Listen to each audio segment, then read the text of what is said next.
सर्वस्य नेतारं वेतारं कर्मभोक्तारं ज्ञातारं विश्वतत्त्वानां वन्दे तद्गुणलब्धये।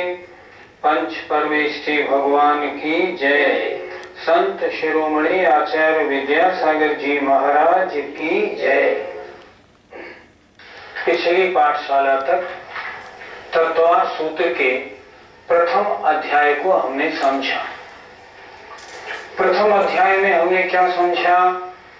मोक्ष मार्ग क्या है, सम्यक दर्शन किसे कहते हैं, कितने प्रकार का होता है, सात तत्व कौन कौन से हैं, तत्व और रत्नत्रय को जानने के उपाय क्या हैं, सम्यक ज्ञान पांच भेद वाला है, मत श्रुत अवधि मन परे और केवल ज्ञान, इन सबके कितने कितने भेद हैं, इनका विषय संबंध क्या है, एक जीव के कितने ज्ञान एक साथ हो सकते हैं, ज्ञान सम्यक और मिथ्या क्यों होते हैं, और प्रमाण और नय क्या है, इन सब की चर्चा हो गई। हमारे जीवन का लक्ष्य क्या है? सम्यक्त्व प्राप्ति करना। और सम्यक्त्व प्राप्ति कब होगी? जब हम जीवादिक सात तत्वों का यथार्थ श्रद्धान करेंगे। तो अब दूसरे अध्याय से 10वें अध्याय तक आचार्य ने जीवादिक सात तत्वों का वर्णन किया। जीवादिक सात तत्वों का वर्णन किया। इस दूसरे अध्याय में अब जीव क्या है, उसके परिणमन, उसकी इंद्रियां, उनका जन्म, उनकी गति, इस सब के बारे में यहाँ हम चर्चा करेंगे। तो दूसरा अध्याय प्रारंभ करते हैं कि जीव के परिणाम कितने प्रकार के होते हैं। औपशमिक क्षायकौ भावौ मिश्रश्च जीवस्य स्वतत्वमौदैक पारिणामिकौ च औपशमिक क्षायकौ भावौ मिश्रश्च जीवस्य स्वतत्वमौदैक पारिणामिकौ च।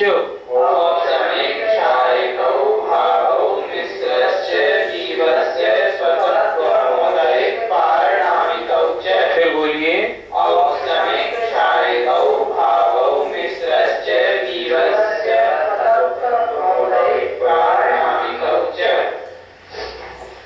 आचार्य ने जीव के 5 प्रकार के भावों का इसमें वर्णन किया है। आइए बोर्ड से आपको समझाता हूं। जीव के भाव 5 प्रकार के होते हैं। सूत्र में देखें, औपशमिक, क्षायक, ये 2 भाव, और मिश्र, मिश्र माने क्षायोपशमिक, मिश्र भाव। जीवस्य, जीव के, स्वतत्वम, निजी तत्व हैं, निजी भाव हैं, और औदैक और पारिणामिक। क्या हुआ? जीव के, जीवस्य, जीव के स्वतत्वम, निजी भाव हैं। कौन कौन से? औपशमिक, क्षायक, मिश्र माने क्षायोपशमिक, और औदैक और पारिणामिक। बहुत आवश्यक पाठ है, अच्छी तरह समझना है। फिर देखें, जीवस्य, जीव के स्वतत्वम, निजी भाव हैं। जीव में कितने भाव पाए जाते हैं? 5।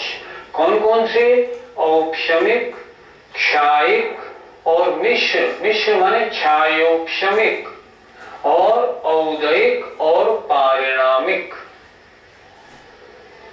अर्थात अब इसका भाव कैसे लगेगा? औपशमिक, क्षायक, क्षायोपशमिक, औदैक और पारिणामिक, ये जीव के निजी 5 भाव हैं। आइए अब इन 5 भावों का स्वरूप समझते हैं। पहले आया औपशमिक। औपशमिक शब्द कैसे बना? उपशम और उपशम से औपशमिक। उपशम कहते हैं कर्म का दब जाना उपशम है, और उपशम होने के कारण जो भाव होता है आत्मा में वो औपशमिक है। उपशम, उपशम से होने वाला औपशमिक। जैसे एग्जाम्पल, जैसे चारित्र मोहिनी चारित्र गुण को नहीं होने देता, तो चारित्र मोहिनी दब गया तो आत्मा का जो गुण था वो प्रकट हो गया, तो वो उपशम से होने के कारण कहलाएगा औपशमिक। दूसरा शब्द आया क्षय, और क्षय से बना क्षायिक।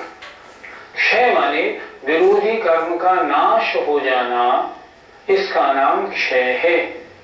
और विरोधी कर्म के नाश होने से जो भाव आत्मा में प्रकट हुआ उसे हमने कहा क्षायिक। ज्ञानावरणी कर्म आत्मा के ज्ञान गुण को ढकता है। ज्ञानावरणी कर्म का नाश होने से केवल ज्ञान प्रकट हुआ, तो केवल ज्ञान क्या कहलाया? क्षायिक। क्षय से होने वाला क्षायिक। तीसरा आया छायोपशमिक, मिश्र। छायोपशमिक का मतलब होता है गुण का पूर्ण घात करने वाली, सर्वघात करने वाली प्रकृति का अनुदय, और देशघाती के उदय में जो गुण का अंश प्रकट होता है उसे कहते हैं क्षयोपशम। और गुण के अंश के प्रकट होने से जो भाव आत्मा का बना उसे हमने कहा छायोपशमिक। बड़े सरल अर्थों में समझें आप, जहां गुण का अंश प्रकट हो वह क्षयोपशम, और उससे होने वाला जो भाव वह छायोपशमिक। जैसे एग्जाम्पल, जैसे ज्ञान आत्मा का गुण है, ज्ञानावरण कर्म पूरा नष्ट हुआ तो क्षायिक हुआ केवल ज्ञान, वो क्षय से हुआ। और उसके देशघाती स्पर्धकों के उदय में ज्ञान का अंश प्रकट हुआ, मति ज्ञान, शुद्ध ज्ञान, अवधि ज्ञान, मनोपर्य ज्ञान, ये क्या हुए? छायोपशमिक। क्यों? कि ये उस गुण के अंश रूप में प्रकट हुए। आगे आए जीवस्य स्वतत्वम, ये जीव के निजी भाव हैं, अर्थात औपशमिक, क्षायिक और छायोपशमिक ये भाव जीव के अलावा अन्य किसी द्रव्य में नहीं पाए जाते। अगला औदयिक, कर्म का विपाक होने पर जो उसका फल होता है, कर्म जब उदय में आता है तो उससे जो आत्मा के भाव बनते हैं वो कहलाते हैं उदय से होने वाले औदयिक। जैसे क्रोध कषाय का उदय आया, आत्मा में क्रोध उत्पन्न हुआ, तो क्रोध क्या कहलाएगा? औदयिक। क्यों? क्योंकि उदय के कारण हुआ। आगे अंतिम पांचवा है पारिणामिक, अर्थात आत्मा के जिन भावों का उपशम, क्षय, क्षयोपशम या उदय से संबंध ना हो, जो आत्मा के स्वभाव हो, उन्हें हम कहते हैं पारिणामिक भाव। एक बार फिर जरा देख लें, विरोधी कर्म के दब जाने को कहते हैं उपशम, और विरोधी कर्म के दबने से जो गुण प्रकट हुआ वो कहलाएगा औपशमिक। विरोधी कर्म का नष्ट हो जाना उसे कहेंगे क्षय, और क्षय होने से जो भाव प्रकट हुआ उसे हम कहेंगे क्षायिक। विरोधी कर्म के क्षयोपशम होने से सर्वघाती का अनुदय, देशघाती स्पर्धक का उदय होने से जो गुण का अंश प्रकट हुआ उसे हम कहते हैं क्षयोपशम, और जो उससे जो आत्मा के परिणाम होते हैं वे कहलाते हैं छायोपशमिक। ये जीव के स्वतत्व निजी भाव हैं। ये तीन भाव जीव के अलावा अन्य किसी में द्रव्य में नहीं पाए जाते। चौथा औदयिक, कर्म का उदय में आना और फल देना, उस कहते हैं हम उदय, और उस कर्म के फल देने से आत्मा में जो परिणाम होते हैं वे कहलाते हैं औदयिक। जैसे क्रोध के उदय में क्रोध रूप परिणाम होना। और पारिणामिक भाव वे भाव हैं जिन आत्मा के परिणामों का संबंध कर्मों के उपशम क्षय उपशम उदय से नहीं होता, जो जीव के स्वभाव होते हैं उन्हें हम कहते हैं पारिणामिक। इस प्रकार 5 प्रकार के भावों का वर्णन इस पहले सूत्र में हुआ। पंडित जी, इस सूत्र के अंत में 4 शब्द क्यों दिया है? आचार्य श्री का कहना है कि 4 शब्द का मतलब इन भावों के अलावा अन्य और भी भाव हैं, लेकिन वे जीव के निजी भाव नहीं हैं, पर भाव अन्य और भी जीव में होते हैं। जैसे अस्तित्व, वस्तित्व, प्रमेयत्व, प्रदेशवत्व आदि। ये भाव जीव में है और अन्य में भी पाए जाते हैं, इसलिए आचार्यों ने यहाँ 4 शब्द दिया। इस सूत्र में 3 के बाद स्वतंत्र क्यों था? पहले कहते थे या बाद में कहते थे? ग्रंथ का लिखना कोई आसान काम नहीं। आचार्य बड़े ज्ञान से, बड़े परिश्रम से एक एक सूत्र को बनाते और लिखते। पहले 3 भाव कौन से? औपशमिक, क्षायिक और क्षायोपशमिक। मैंने बोला भी था कि ये 3 भाव जीव के निजी भाव हैं, जीव के अलावा अन्य किसी द्रव्य में नहीं पाए जाते। लेकिन जो 2 भाव और हैं, औदयिक और पारिणामिक, ये 2 भाव अन्य द्रव्य में भी पाए जाते हैं।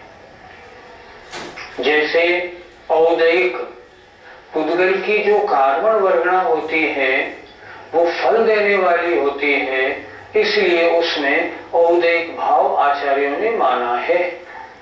जैसे वर्गणा क्रोध वर्गणा है, आत्मा के साथ क्रोध कर्म बन के जुड़ गई। कर्म वर्गणा थी, वो क्रोध कर्म बनी और आत्मा के साथ जुड़ गई। अब उसमें इतनी शक्ति आ गई है कि जब वो उदय में आएगी ना, तब वह क्रोध उत्पन्न कराएगी। तो ये जो उसमें शक्ति आई, ये उस क्रोध नाम का जो कर्म है उसका औदयिक भाव है। इसलिए कार्बन वर्गणा में औदयिक भाव भी पाया जाता है। दूसरी बात, अन्य सभी द्रव्यों में, जैसा मैंने पहले बताया था ना, यहाँ अंत में 4 शब्द दिया है, तो 4 शब्द से अस्तित्व, वस्तित्व आदि भाव ले लेना। ये सब भाव किसमें आएंगे? ये पारिणामिक भाव हैं। पारिणामिक भाव क्यों है? कि हमें जो अस्तित्व, वस्तित्व आदि भाव हैं, ये किसी कर्म के उपशम, क्षयोपशम या उदय से नहीं हुए, ये तो स्वभाव से पाए जाते हैं और ये सब द्रव्यों में पाए जाते हैं। अस्तित्व, वस्तित्व आदि गुण सभी द्रव्यों में पाए जाते हैं। तो पारिणामिक भाव तो जीव, पुद्गल, धर्म, अधर्म, आकाश काल सब में पाए जाते हैं। इसलिए आचार्य ने औपशमिक, क्षायिक और क्षायोपशमिक के बाद जीवस्य स्वतत्वम, ये जीव के निजी तत्व हैं, अर्थात जीव के अलावा पुद्गल, धर्म, अधर्म, आकाश काल में ये 3 नहीं पाए जाते। और औदयिक और पारिणामिक हम यहाँ चर्चा करेंगे जीव के निजी भावों की, लेकिन ये 2 भाव जो हैं औदयिक और पारिणामिक, ये अन्य द्रव्यों में भी पाए जाते हैं। पुद्गल द्रव्य की कार्बन वर्गणा में औदयिक और पारिणामिक दोनों पाए जाते हैं, जबकि सभी द्रव्यों में पारिणामिक भाव तो पाया ही जाता है। इसलिए आचार्य को 3 भाव के बाद जीवस्य स्वतत्वम, जीव के निजी भाव लिखना पड़ा, जो बहुत ठीक, बहुत अच्छा लिखा। अब आचार्य बताते हैं कि इन 5 प्रकार के भाव, इनके भेद कितने कितने हैं। इसके लिए अगला सूत्र उन्होंने लिखा, द्विनवाष्टादशैक विंशति त्रिभेदा यथाक्रमम्।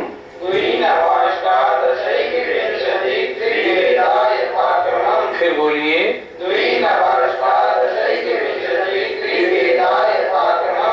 आइए इस सूत्र को बोल्ड पे अच्छी तरह से देखते हैं। सूत्र का यदि हम संधि विच्छेद कर लेंगे तो हमारे समझ में सूत्र आसानी से आ जाएगा। देखिए, संधि विच्छेद इस सूत्र का नीचे दिया गया है। द्वि नव अष्टादश, यहां से ए निकाला एक विंशति, एक विंशति और त्रिभेदा यथाक्रमम। फिर देखें द्वि नव अष्टादश, यहां से निकाला अष्टादश, एक विंशति त्रिभेदा यथाक्रमम। क्या कह रहे हैं? 2 9 अष्टादश माने 8 और 10 माने 18, 18 और एक विंशति, विंशति माने 20 और एक माने 1, 21 माने 21 और 3 भेद हैं यथाक्रम क्रम से। सूत्र फिर देखें, 5 प्रकार के भावों के भेद कितने हैं? 2 9 8 और 10 18, एक विंशति माने 21 और 3 भेद हैं इन भावों के क्रम से। क्रम कहां से लेना? क्रम इस सूत्र से लेना, क्रम पहले सूत्र से लेना है। कैसे लेंगे? औपशमिक 2 प्रकार के, क्षायिक 9 प्रकार के, छायोपशमिक ये 18 18 प्रकार के, औदयिक एक विंशति 21 प्रकार के और पारनामिक 3 प्रकार के होते हैं। ये हमने सूत्र के क्रम से इस सूत्र को जोड़ दिया। एक बार फिर देखें और अच्छा हो जाएगा। औपशमिक भाव के 2 भेद हैं, क्षायिक भाव के 9 भेद हैं, मिश्र माने छायोपशमिक भाव के 18 18 भेद हैं, औदिक भाव के 21 भेद हैं और पारनामिक भाव के 3 भेद हैं। अगर हम सबको जोड़ लेना, कुल जीव के कितने भाव हुए? 2 और 9 11, 18 29 और 21 50 और 3 53। जीव के कुल कितने भावों का वर्णन है? 53 भावों का वर्णन है। एक बार सूत्र फिर देख लें।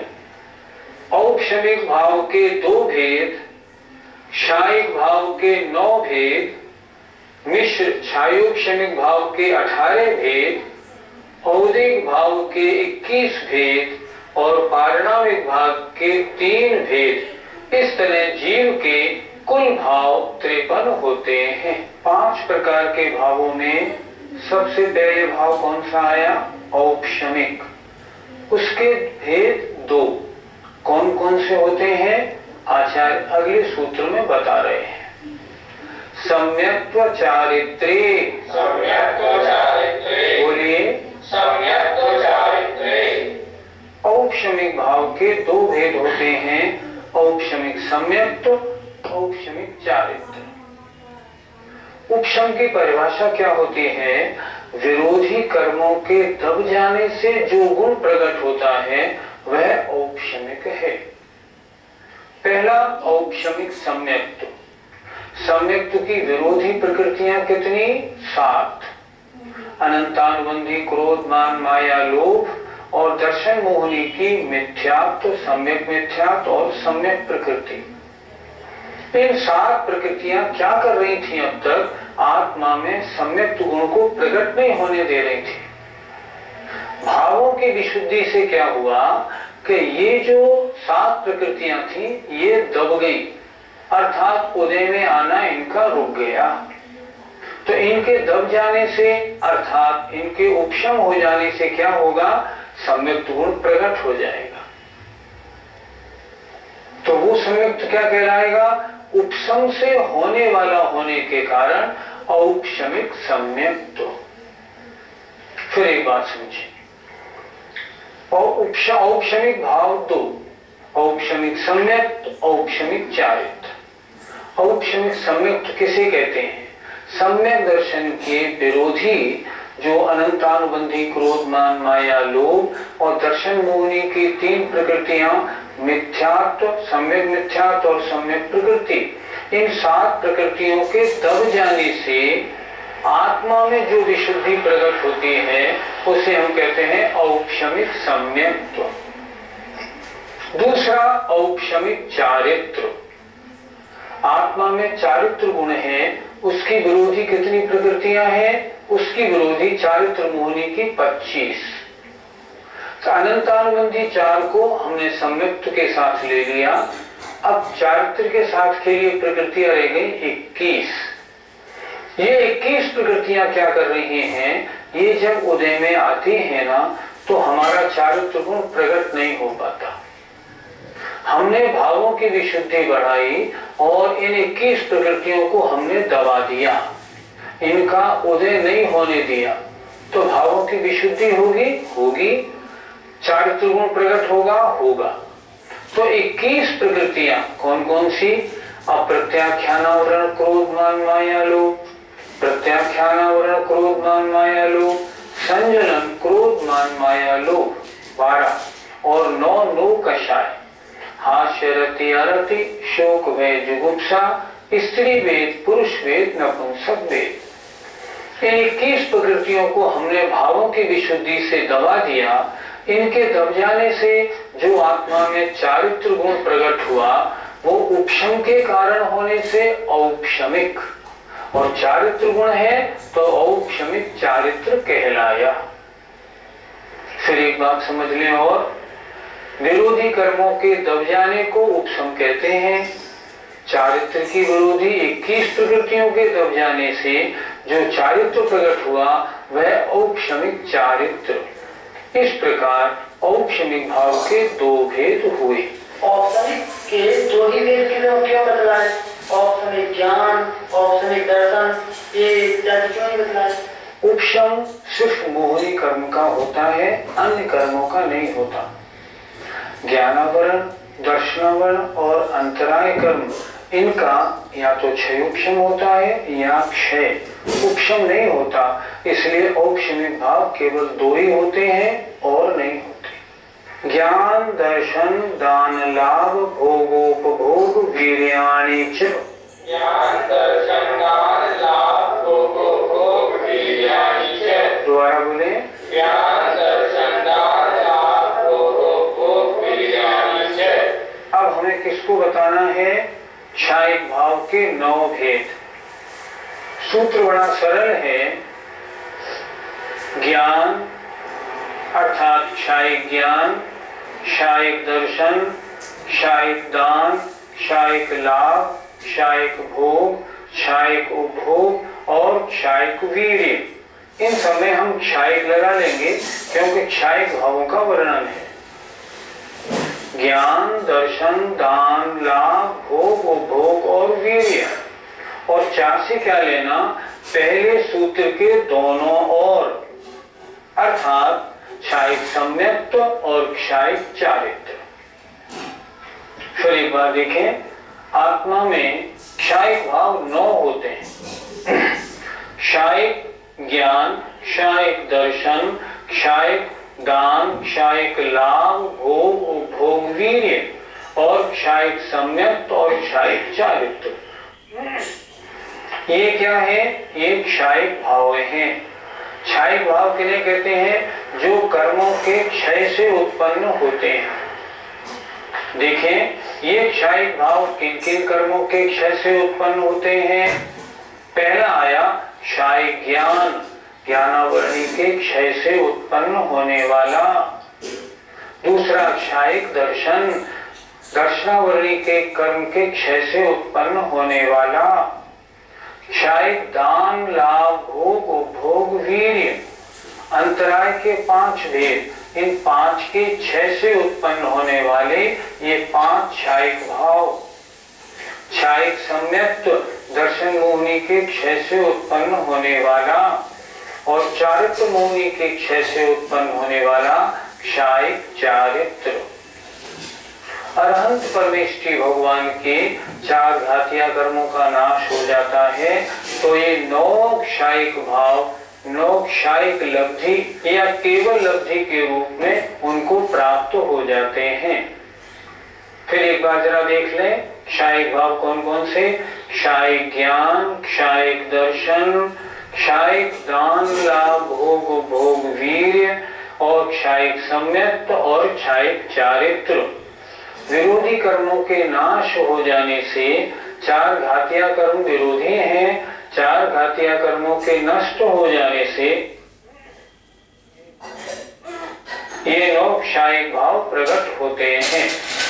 ये कर्मों के क्षय से होते हैं, इसलिए उनको क्षायिक भाव कहा जाता है। यहाँ चा से ऊपर के पहले सूत्र के दोनों भाव लेने हैं, क्षायिक सम्यक्त और क्षायिक चारित्र। गुरुजी 6 तो 8 कर्मों का होता है, तो फिर केवल इन्हीं कर्मों के क्षय से क्षायिक भाव भी बनता है और क्षायिक भाव भी नहीं होते। कर्म 8 होते हैं, उनमें 4 घातिया कर्म जीव के अनुजीवी गुणों का घात करते हैं और शेष 4 घातिया कर्म जीव के प्रतिजीवी गुणों का घात करते हैं। प्रतिजीवी गुणों के घात से कोई परिणाम नहीं बनते, परिणाम अनुजीवी गुणों के घात से बनते हैं। इसलिए 4 घातिया कर्मों के नाश होने से जो भाव बने वे क्षायिक भाव होते हैं। शेष अघातिया कर्मों के नाश से जो भाव होते हैं उन्हें हमने क्षायिक भाव यहाँ आचार्य ने नहीं कहा। इस तरह आज दूसरे अध्याय में हमने क्या पढ़ा? पहले सूत्र में भाव 5 प्रकार के कौन कौन से होते हैं? औपशमिक, क्षायिक, क्षायोपशमिक, औदैक और पारिणामिक। ये जीव के निजी भाव हैं। दूसरे सूत्र में हमने इनके भेद पढ़े, 2, 9, 18, 21 और 3 भेद इनके होते हैं। तीसरे सूत्र में औपशमिक भाव के 2 भेद, औपशमिक सम्यक्त और औपशमिक चारित्र, और चौथे सूत्र में क्षायिक भाव के 9 भेदों का वर्णन हुआ। हमें क्या करना है? भगवान मेरे भाव में जो मिथ्यात्व है कब हटे और औपशमिक सम्यक्त रूप मेरे परिणाम कब बने। क्षायिक भाव इस पंचम काल में संभव नहीं, लेकिन औपशमिक भाव इस पंचम काल में संभव है। तो मेरी आत्मा में ये भाव उत्पन्न हो, इसी भावना के साथ आज हमारी पाठशाला का समय पूरा होता है। जय जय